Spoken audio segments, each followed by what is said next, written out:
Speaker महोदय, मैं आपके द्वारा अब दूसरे टॉपिक पे बोलना चाहूंगी। जैसा कि आप जानते हैं, दुनिया में महंगाई, इंडिया में महंगाई बहुत बढ़ी है, जिससे कि गरीबी रेखा भी बहुत आगे जा रही है। जैसा पहले हम जानते थे कि पहले गरीबी रेखा 60 थी, अब 80 पहुंच गई है, मतलब 20 करोड़ ज्यादा। ये आप ही की सरकार में हुआ है, ऐसा क्यों हुआ? हमारे देश में गरीबी बढ़ रही है क्योंकि जो हमारा जो कंट्री है उसमें दिन पर दिन पॉपुलेशन बढ़ रहा है, और इसके वजह से हमारा कंट्री जो है वो 443.71 बिलियन का डॉलर का इंपोर्ट करता है और केवल 335.44 बिलियन का एक्सपोर्ट करता है। इस वजह से गरीबी बढ़ रही है। पॉपुलेशन तो और भी देशों में बढ़ रहे हैं, तो वहाँ पे ऐसा क्यों नहीं देखा जा रहा है?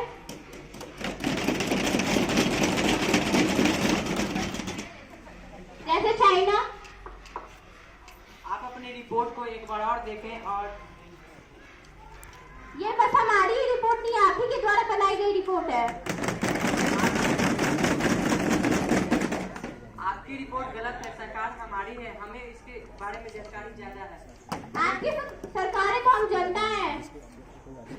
ईयर 2010 में अपोजिशन पार्टी कैसे गलत हो सकती है? आप ही की रिपोर्ट हम ढूंढ के लाए हैं। कागज पर आप दिखाते हैं, रिपोर्ट तो जारी होता है आप ही की सरकार। माननीय सांसद मंत्री जी को उत्तर देने दीजिए, संयम से उनका जवाब पहले सुनिए। ईयर 2010 में जो पॉवर्टी रेशियो था वो 19.47 था और वो अभी घट चुकी है। अगर आप कहते हैं कि ये रिपोर्ट गलत है, तो भारत में 228.9 मिलियन यानी कि 22.8 करोड़ और नाइजीरिया में 96.7 मिलियन गरीबी है। और भारत में अब तक 20 करोड़ लोग गरीबी रेखा से नीचे जी रहे हैं। इसी वजह से हमने तो बहुत सारे प्राइवेटाइजेशन कर रहे हैं ताकि जो पॉवर्टी रेशियो है वो घटे। प्राइवेटाइजेशन के कारण आर्थिक व्यवस्था पर सरकार का नियंत्रण कम हो रहा है और उद्योगपतियों ने निरंतर कम होता है। इससे आर्थिक असमानता उत्पन्न होती है, साथ ही रोजगार की कोई गारंटी भी नहीं होती।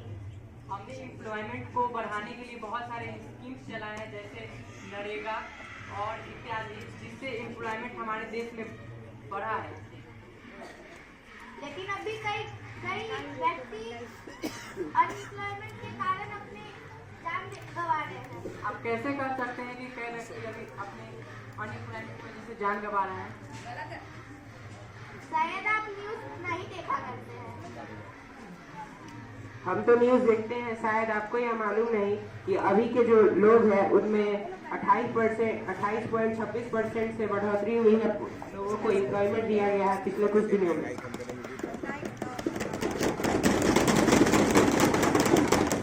लेकिन अब तक 20 करोड़ से अधिक लोग गरीबी रेखा के नीचे क्यों जी रहे हैं? आपके समय काल में तो यह रेशियो 19.47 था और हमारे समय काल में ये 28.26% है। तो अगर आप यह चाहती है कि हम 8 साल में सबको रोजगार दे दें, तो यह संभव नहीं। जो कार्य आप 50 साल में नहीं, 50 से 60 साल में नहीं करता, वो हम 8 साल में नहीं कर पाएंगे। इसलिए तो हमने आपको चुना है, ताकि आप समय को बदल सके और आप हमें तुलना करने से अच्छा आप खुद का पहले देखकर बात। सबसे पहली बात, आपने हमें नहीं चुना, हमें जनता ने चुना। माननीय सांसद, संसद की गरिमा का मान रखें।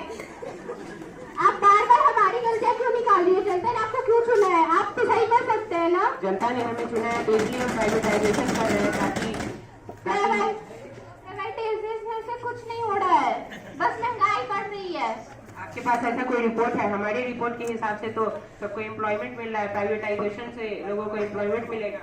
अब माना जाता है कि आपकी सरकार पूंजीवादियों की सरकार है, सिर्फ